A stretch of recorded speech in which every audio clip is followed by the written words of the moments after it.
BJP Sorkar go back, Assam Sorkar Murdabad, Assam Sorkar Hai. Bisa Hemant Sharma ekdom directly kong moi, ispostoli koi ding moi.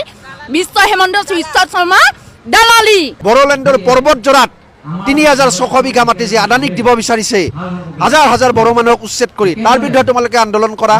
Hello मानगोना रायजो राजा आरो लोगो नोंथांमोननि थाखाय आं मोनसे गोदान video लानानै फैदों आरो दिनैनि गुबै टपिकआनो जाहैबाय जोंहा आसाम सरकार गो बेक, हिमन्त बिश्व शर्मा गो बेक, BJP सरकार गो बेक आरो लोगोसे UPPL सरकार गो बेक, प्रमोद बर' गो बेक बे बाथ्राखौ जोंनि आसामनि थागिबि रायजो राजाफ्रा धरना होदों। लोगोसे जोंनि बड'लेण्डनि रायजो राजाफ्राबो बे बाथ्राखौ बुंदों रायजोफोर। अब्ला नोंथांमोना फारसेनिफ्राय स्टेप बाय स्टेप नायलांबानो जाबाय जे आसाम सरकार गो बेक, हिमन्त बिश्व शर्मा गो बेक, लोगोसे UPPL सरकार गो बेक बे धरना होनाय भिडिअ क्लिपखौ आं स्क्रिनाव होबाय। स' नोंथांमोना फारसेनिफ्राय नायबानो जाबाय आरो जोबनायावसो नोंथांमोना कमेन्टनि गेजेरजों फोरमायहरबानो जाबाय। আমার মামা নহয় হি বেইমান হি এটা শয়তান হি দক্ত নিচলিয়া সব মিছা কথা কই সরকার হই আর এতে কোনো কাম নাই। বিশ্ব হেমন্ত শর্মা একদম ডাইরেক্টলি কং মই স্পষ্টলি কই দিং মই বিশ্ব হেমন্ত শর্মা দালালি আমার টকা আমাক রাখি আমার টকা আমাকে বিক্রি করে আমাক হিখিনি দিছে যিখিনি দিছে আমাক নুচুৱাই আছে।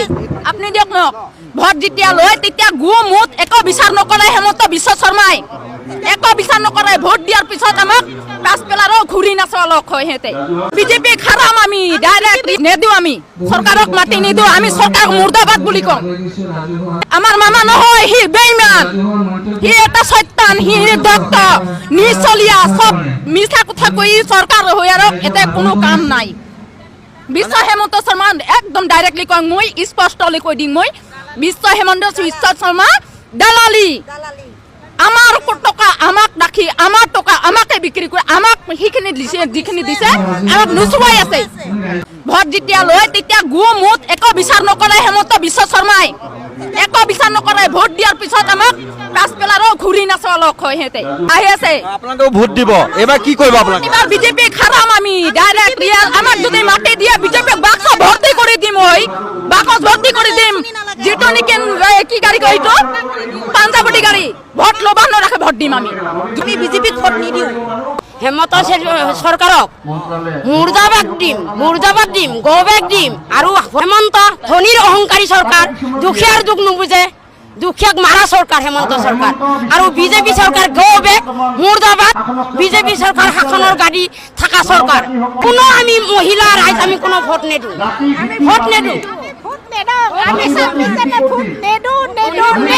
BJP সরকার গো বেক হেমন্ত সরকার মুর্দাবাদ অসম সরকার হাই হাই। অসমীয়া মানুহে এতিয়াও পিছ হুকি যোৱা নাই। আজি এটোৱে ইয়াত প্ৰমাণ যে আজি চাওক আজি কি কৰিছে যে ইয়াত কি এটা কুটিল ষড়যন্ত্ৰ কৰিছে আপোনালোকে গম পাইছে যে স্বাধীনতাৰ আগৰ পৰাই বসবাস কৰি থকা জনজাতীয় মানুহক উন্নয়নৰ নামত ইয়াৰ পৰা বিতাড়িত কৰিব খোজা হৈছে, উচ্ছেদিত কৰিব খোজা হৈছে আৰু এই ঘটনা সকলোতে সংঘটিত হৈছে।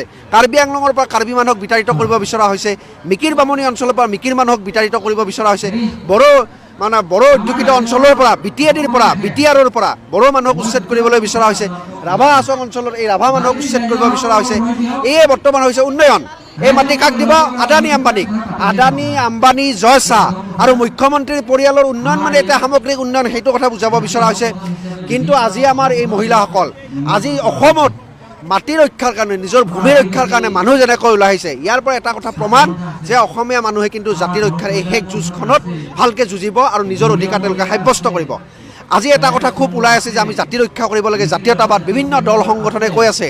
ডাঙৰ ডাঙৰ নেতাই কিছুমান ব্যক্তি বিশেষ মানুহৰ বিৰুদ্ধে তেওঁলোকে সংগ্ৰাম কৰি কিবা অংক আছে আমি তাত নাজানো তেওঁলোকে তেনেদৰে জাতি ৰক্ষাৰ যুঁজখন কৰিব বিচাৰিছে। মই ক'ব বিচাৰিছোঁ সেই দল সংগঠনবিলাকক তোমালোকৰ যদি ইমান সাহস আছে তোমালোকে কাৰ্বি আংলঙত যি সোলাৰ পাৱাৰ প্ৰজেক্টৰ নামত 20,000 মানুহক উচ্ছেদ কৰি পেলাই সোলাৰ পাৱাৰ প্ৰজেক্ট আদানীয়ে স্থাপন কৰিব বিচাৰিছে তাৰ বিৰুদ্ধে আন্দোলন কৰা, ৰাভা হাছঙৰ 2100 পৰিয়ালক উচ্ছেদ কৰি ইয়াত ছেটেলাইট টাউনশ্বিপ যি নিৰ্মাণ কৰিব খুজিছে কোনোবা কৰ্পৰেটৰ স্বাৰ্থত তাৰ বিৰুদ্ধে আন্দোলন কৰা, বড়োলেণ্ডৰ পৰ্বত জোৰাত ৩,৬০০ বিঘা মাটি যে আদানিক দিব বিচাৰিছে হাজাৰ হাজাৰ বড়ো মানুহক উচ্ছেদ কৰি তাৰ বিৰুদ্ধে তোমালোকে আন্দোলন কৰা, মিকিৰ মানুহৰ কাৰণে তোমালোকে আন্দোলন কৰা।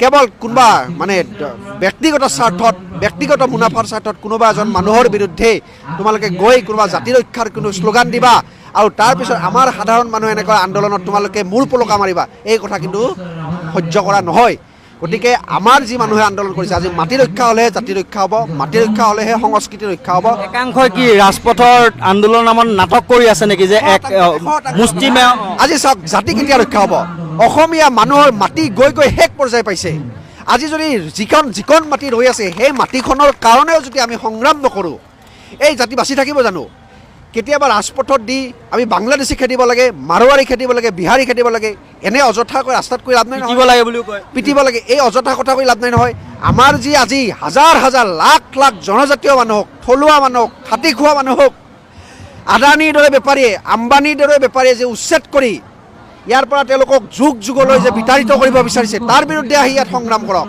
সেইখনেই হ'ব অসমীয়া জাতিৰ আচল সংগ্ৰাম কাৰণ মাটি থাকিলেহে অসমীয়া মানুহ থাকিব মাটি থাকিলেহে জাতি থাকিব মাটি থাকিলেহে সংস্কৃতি থাকিব মাটি থাকিলেহে আমাৰ পৰৱৰ্তী প্ৰজন্মৰ ভৱিষ্যত সুৰক্ষিত থাকিব